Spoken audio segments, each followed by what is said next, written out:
Positive Day, Delivers. This is Dr. Gigi Disunga from I Can Change Project. Magandang gabi sa lahat ng mga Delivers natin. And sa first time po tayo mapanood sa YouTube channel, thank you very much. Please subscribe. Click mo na po yan, Doc Gigi Disunga. Alright, so announcement tayo bago ako magsimula ng vlog. January 20, nasa Taiwan tayo. At February 24, nasa Singapore. Ayan, ha. Hinuna ko na po Taiwan. Kasi preparation nyo po ata sa Singapore ng Chinese New Year. So, para hindi po ako makabala, after Chinese New Year na lang ako by Feb. So, pwede na po kayo mag-register sa Taiwan.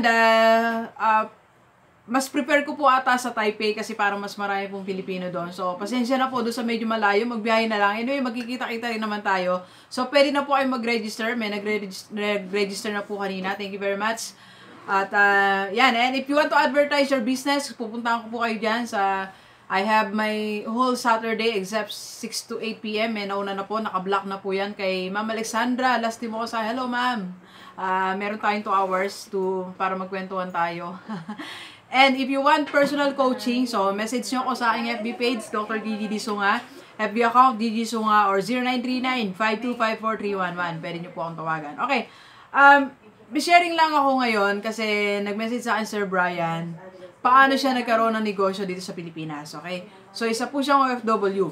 Kung naalala nyo po, nag-vlog ako ng formula on how to save money. Isa po sa mga formula na binigay ko po ay ipapalit nyo po ang pera nyo sa dollar o sa ibang currency para hindi nyo po siya magastos, okay? So, yun yung strategy yung ginawa niya. Para talaga din niya magastos ang pera, ipinalit niya sa dollar. So, hindi yung pwedeng gastusin. Okay? Nung naipon niya na po yun, ipinadala niya dito sa Pilipinas na ipag-business partner po siya sa isa niyang kaibigan. Siya po yung nagbigay ng 100,000. Ang kaibigan, 350,000. Bumili po sila ng bangka at ngayon po ay pinangahanap buhay na. Naging source of income niya na. Diba? So, kakaibang strategy, paano ka makaipon at paano magkaroon ng additional income. Sabi ko nga po, mga OFW, strategy lang yan eh. So, kung paano ka maging increase ang income mo, di ba? So, kung paano ka makakaipon, ang pag-iipon, decision talaga yan eh. Pag dinesisyon mong mag-iipon ka, gagawa ka ng paraan, di ba? So, yun ang naisip niya na isa sa mga paraan na pwedeng gawin. Okay? So, kung gusto mong mag-ipon, pwede mong gaya ng paraan niya, or pwede kang gumawa ng iba. Okay? So, and sabi ko nga, ang pag-iipon ay first step lang. So, ginawa niya second step na ipag-business partner po siya sa kaibigan niya dito sa Pilipinas. So, ngayon, ang nangyayari, may income po siya. Okay? Monthly, di ba? Alright? So, nagsimula sa simpleng pag-iipon. Alright? So, Delivers, OFW, kayang-kaya mo mag-ipon dyan at kayang-kaya mo magkaroon ng additional income dito sa Pilipinas, ang family mo at ikaw. Alright?